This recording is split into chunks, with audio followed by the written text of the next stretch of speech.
केरल में कांग्रेस का चुनाव अभियान जोरों पर है और इस चुनाव अभियान में कांग्रेस की नई रणनीति भी स्पष्ट हो गई है। कांग्रेस में एक जनरेशनल चेंज हो रहा है और उसका आगाज केरल से हो चुका है। कांग्रेस के वरिष्ठ नेता रमेश चेन्निथला का कहना है कि केरल में एक साइलेंट रिवॉल्यूशन कांग्रेस के अंदर हो रहा है, जहां 55% नए चेहरों को विधानसभा का टिकट दिया गया है। कहा जा रहा है कि कांग्रेस में एक जनरेशनल चेंज की शुरुआत हो चुकी है। G23 के मेंबर रहे शशि थरूर ने भी कहा कि कांग्रेस जनरेशनल चेंज के लिए तैयार है। हम चाहते हैं कि लोग समझे कि हम तैयार हैं। 55% हमारे उम्मीदवार नए हैं, मतलब कभी भी पहले चुनाव नहीं लड़े हैं, तो नेचुरली उनके परिचय के लिए कुछ समय लगा। अब लोग जानते हैं कि अच्छे लोग हैं हमारे साथ और उनके साथ हम आगे जा रहे हैं। ये है आज की कहानी।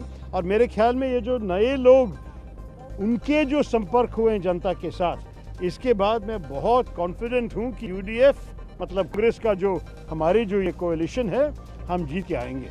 ये सब एक साइलेंट रेवोल्यूशन हो जाएगा। अगर हमारी जीत हुई तो ये बिल्कुल बता सकेंगे कि हमारे ये बहुत सफल हुए। लेकिन ये तो पहली बात है, हमारे संदेश जनता तक पहुंचाना है कि वोट डालना है।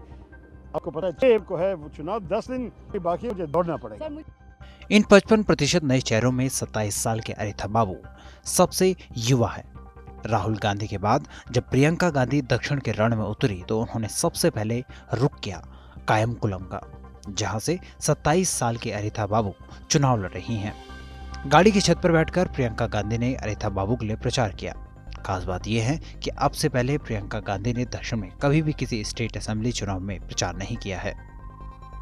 राहुल गांधी जहां नौकरी, बेरोजगारी, युवाओं के भविष्य की बात उठाते हैं, वहीं प्रियंका गांधी ने भी अपनी पहली सभा में साफ कह दिया कि केवल कांग्रेस ही एक ऐसी पार्टी है जिसकी पॉलिटिक्स है बिल्डिंग फ्यूचर इमेजिनेशन।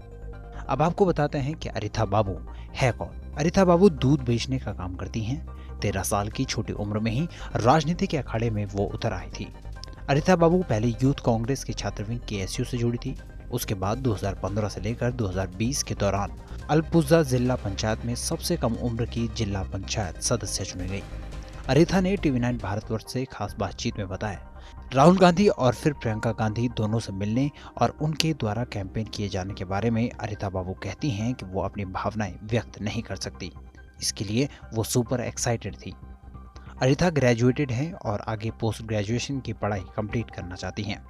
पिता की मदद और खुद को आर्थिक रूप से मजबूत करने के लिए अरिथा ने कम उम्र में काम करना भी शुरू किया और वो काम था दूध बेचने का।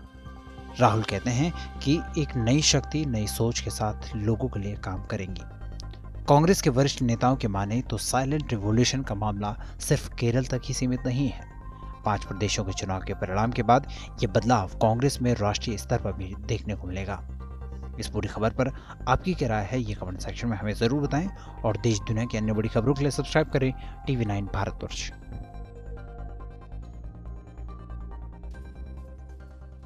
परवाह देश की, सोमवार से शुक्रवार रात 10 बजे TV9 भारतवर्ष पर।